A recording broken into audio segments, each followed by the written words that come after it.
কোনো একটি আপু বলেছিল, পরিশ্রম করলেই জীবনে টাকা কামানো সম্ভব। কিন্তু অনেক টাকার বিনিময়ে জীবন থেকে চলে যাওয়া একটি দিন কিনা আমাদের পক্ষে কখনোই সম্ভব না। হ্যালো এভরিওয়ান, আসসালামু আলাইকুম। কেমন আছেন সবাই? আশা করি সবাই ভালো আছেন। আর আপনাদের দোয়ায় আলহামদুলিল্লাহ আমরাও খুব ভালো আছি। তো আরও একটি নতুন ব্লগ ভিডিওতে আপনাদের সবাইকে স্বাগত। দেখতে দেখতে আমাদের জীবন থেকে একটি একটি করে দিনগুলো চলে যাচ্ছে। প্রতিটি দিনই কিন্তু আমাদের প্রায় একই রকম। সকালে ঘুম থেকে ওঠো, ফ্রেশ হও, খাওয়া দাওয়া করো, কাজকর্ম করো, বাচ্চা কাচ্চা সামলাও, ইত্যাদি ইত্যাদি। মানে যেই কাজগুলো আমরা প্রতিদিন করে থাকি সেগুলোই কিন্তু আমাদের প্রতিদিনই করতে হয়। তারপরেও আমাদের দিন যেভাবে যায় বা যেভাবে যাচ্ছে আলহামদুলিল্লাহ। তবে প্রত্যেকটি দিনেরই কিন্তু এক একটা মর্ম আছে। আমাদের যে দিনগুলো জীবন থেকে চলে যাচ্ছে, এই দিনগুলো কিন্তু আমরা কখনোই আর আগের মতো ফিরে পাবো না। আমাদের এখন এই বয়সে অনেক কিছু করতে ইচ্ছে করে। ভালো জামা কাপড় পরতে ইচ্ছে করে, ভালো খাবার দাবার খেতে ইচ্ছে করে, ভালো জায়গায় ঘুরতে যেতে ইচ্ছে করে। অনেক কিছুই আমাদের চাহিদার মধ্যে আছে, যেটা আমাদের এই বয়সেই ইচ্ছে করে।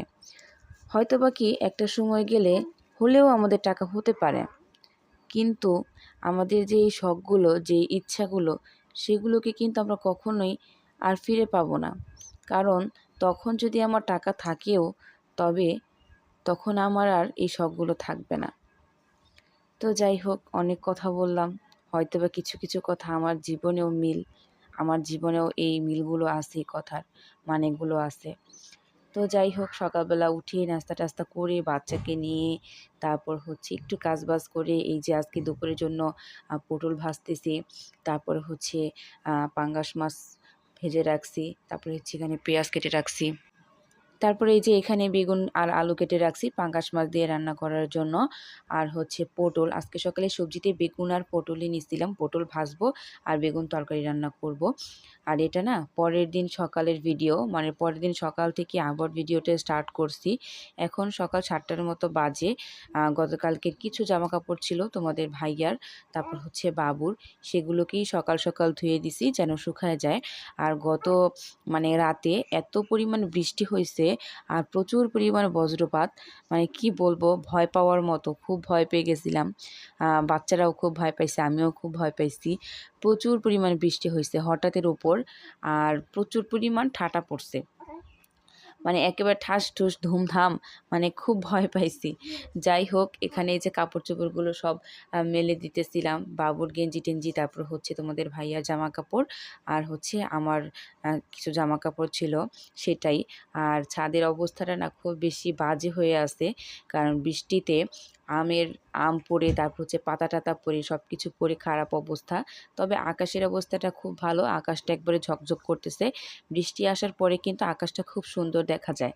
আর এটা হচ্ছে আমাদের ছাদেই, এখানে মুরগি পালে আমার জাল, আর হচ্ছে এখানে যে কবুতর, ভাইয়ার কবুতর, তার খুব শখের কবুতর। এই যে এখানে বেশ মাশাআল্লাহ অনেকটা কবুতর আছে। এগুলো কিছুদিন পর পর হচ্ছে ছোট ছোট বাচ্চা দেয়, আর এই কবুতরগুলো না আমার কাছেও খুব ভাল লাগে। তো যাই হোক, আর এই যে দেখো এই যে ছাদের অবস্থা, গাছে যত আম আছে সেটা হচ্ছে এই বৃষ্টিতে পড়ে যায়, মানে বাতাসে বৃষ্টিতে আগেই মনে হয় সব পইড়া একদম হয়ে যায়। আর ছাদের অবস্থাটা আসলে খুবই খারাপ, এই যে ভিজা ভেজা অবস্থা। এই ভেজা ভেজা অবস্থায় পাড়াটারা দিলে যে কোনো সময় মানুষ পড়ে যাইতে পারে। আর আমি তো এমনি ঠাসঠুস পড়ি, আমার বাচ্চাটা ঠাসঠুস পড়ে, এটার জন্য ওকে আর ছাদে নিয়ে আসি নাই। আমি একাই তাড়াতাড়ি করে চলে আসছি, যদি আমাকে দেখতো তাহলে সেও আসার জন্য পাগল হয়ে যাইতো। আর এই যে আবহাওয়াটাও খুব সুন্দর, মানে বাতাসও আসছে। নিচের নেমে দেখি যে পুচকু সোনাটা ঘুম থেকে উঠে একটু কান্নাকাটি করতেছে, তো তার মুডটা ভালো করার জন্য তাকে নিয়ে একটু হাঁটাচলা করতেছি, কারণ তার মুড যখন একটু খারাপ থাকে না, তাকে নিয়ে যদি আমি হাঁটি তাহলে তার মনটা ভালো হয়ে যায়। আবার তার ঘুমটাও ক্লিয়ার হয় নাই, সে আরেকটু ঘুমাবে। তো এই যে কিছুক্ষণ তাকে নিয়ে হাঁটলাম যেন সে ঘুমায় যায়। তো এই যে দেখো দেখতে দেখতে সে কিন্তু ঘুমায় গেছে। তো এটার জন্য তাকে একটু শোয়াই দিই। আর আমার বাচ্চাটা না কোনোভাবেই সে সোজা হয়ে শুইতে চায় না, তাকে সবসময় এরকম একটু বাঁকা করে শোয়াইতে হয়। কারণ সোজা করে যদি ওকে ঘুম পাড়ায় দিই তাহলে ও ঘুমাবে না, তাহলে ও সাথে সাথেই উঠে যাবে। তো এটার জন্য কি করি, ওকে মানে ও যেভাবে কমফোর্টেবল, ও যেভাবে শুইতে চায় সেভাবেই শোয়াই। এমনিতে আমার মা তারপর হচ্ছে নানি দাদিরা বলে যে এভাবে নাকি শোয়াইতে হয় না, বাচ্চাদেরকে নাকি সোজা করে শোয়াইতে হয়। তবে আমি এটাকে বেশি করি না, যাক ওর যেভাবে ভালো লাগে ও সেভাবে ঘুমাক। আর বাচ্চারা ঘুমাইলে মাশাআল্লাহ এত মায়াবী লাগে, মানে বলার মতো না। যতই দেখি ততই মনে হয় মায়া লাগে। আর এখানে না আমি হচ্ছে পুঁইশাক খাইতেছিলাম, তখন সময় হচ্ছে মনে হয় 11:30টার মতো বাজে। তখন আমার এক চাচি শাশুড়ি না, মানে সে পুঁইশাক রান্না করছে চিংড়ি মাছ দিয়ে, আমার খুব পছন্দ।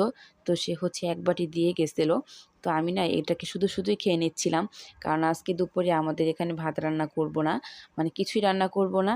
মায়ের বাসায় চলে যাব, আমার মায়ের বাসার সাথেই তো, তো সেখানেই হচ্ছে খাওয়া দাওয়া করা হবে। তো এটার জন্য আর আমি বাসায় আজকে রান্না করি নাই। আর এদিকে দেখো খুব মজা মজা করে কিন্তু আমি এখানে পুঁইশাক খাইতেছিলাম। আমার কাছে খুব ভাল লাগতেছিল আর খুব টেস্টিও হয়েছিল। আর ওখানে আমার পুচকুসো না, এই যে ওর পা দেখা যাইতেছে, ও আমাকে শুধু এই যে লাইথালাইথি করতেছে, ওর যেটা স্বভাব। ওর হাত পা প্রচুর, মানে মাশাআল্লাহ খুব বেশি অ্যাক্টিভ। ও একটু সময়, মানে এক জায়গায় যদি আমি ওকে শোয়াই দেওয়া যাই তাহলে দেখা যাচ্ছে কি কিছুক্ষণ পরে ও আরেক জায়গায় চলে যায়, এরকম।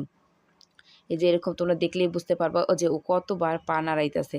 আমার কাছে যদিও বিষয়গুলো খুব ভাল লাগে, আমি খুব এনজয় করি, মানে ইচ্ছে করেই আমি ওর সামনে বসি যেন ওর, মানে ওর সংস্পর্শে আমি থাকতে পারি।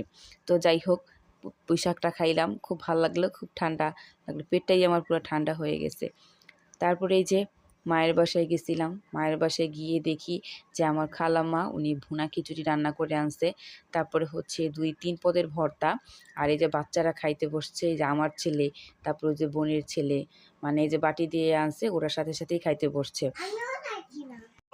এখানে হচ্ছে 2 পদের শুটকি ভর্তা ছিল, আরেকটা হচ্ছে মরিচের ভর্তা ছিল, আর দুপুরে ডিম ভাইজা তারপরে হচ্ছে খাইছিলাম। খুব খুব ভালো লাগছিল, খুব মজা লাগছিল। তো তারপর হচ্ছে খেয়ে নিলাম একটু শমপাপড়ি। শমপাপড়িটা খুব স্পেশাল একটা শমপাপড়ি ছিল, আর খুব মজাও ছিল। আমি বাহিরে দাঁড়ায়া বাহিরের পরিবেশটা একটু দেখতেছিলাম, আর হচ্ছে এটা খাচ্ছিলাম।